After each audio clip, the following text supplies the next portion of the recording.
ምንም ያክል ኑሮ ቢከብዳችሁ ከሀገር የመውጣት ፍላጎታችሁ ከፍተኛ ቢሆንና ድሉን ብታገኙ መሞከር የለባችሁም ብዬ የማስበው ነገር የአውሮፕላን ጊር ወይም ደግሞ ጎማ ታጥፎ የሚገባበት ውስጥ ገብቶ ከሀገር ለመውጣት መሞከር ነው። ያው ይሄ በጣም አደገኛ ነገር ነው። በተለያየ ዓለም የሞከሩ ሰዎች ህይወታቸውን አጥተዋል። ህይወታቸውን የሚያጡበት ዋነኛ ምክንያቶች ደግሞ የመጀመሪያው ነገር አንደኛ በቂ ቦታ የለውም፣ አመቺ አይደለም።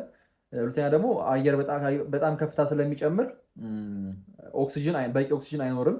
ሲቀጥል ደግሞ በጣም ከፍተኛ የሆነ ቅዝቃዜ አለ። የሰው ልጅ እሱን መቋቋም ይከብደዋል ማለት ነው። ስለዚህ በቅዝቃዜው ብቻ ለምሳሌ በተለያየ አጋጣሚ ከሞቱ ሰዎች መካከል ቀዝቅዘው በረዶ ሆነው አውሮፕላኑ ካረፈ በኋላ የተገኙ ሰዎች አሉ፣ ህይወታቸው አልፎ ማለት ነው። ሌላ ደግሞ እዚህ ደቡብ አፍሪካ ውስጥ ሁለት ጓደኛሞች ናቸው። ወደ እንግሊዝ የሚበር አውሮፕላን ውስጥ ገብተው ከሀገር ለመውጣት ይሞክራሉ። ከዛ ያው አንደኛው ጊሩ የአውሮፕላኑ እግር በሚታጠፍ ሰዓት ሊያርፍ ያው በዛ አጋጣሚ ወድቆ ህይወቱን በአሳዛኝ ሁኔታ አጥቷል ማለት ነው። አንደኛው ደግሞ ከፍተኛ የሆነ የጤና ችግር ደርሶበት ህይወቱ ተርፏል ማለት ነው። ስለዚህ እንደዚህ አይነት በጣም አደገኛ የሚባል ቦታ ነው ለማለት ነው። ፎሎ እያደረጋችሁኝ ይመቻችሁ።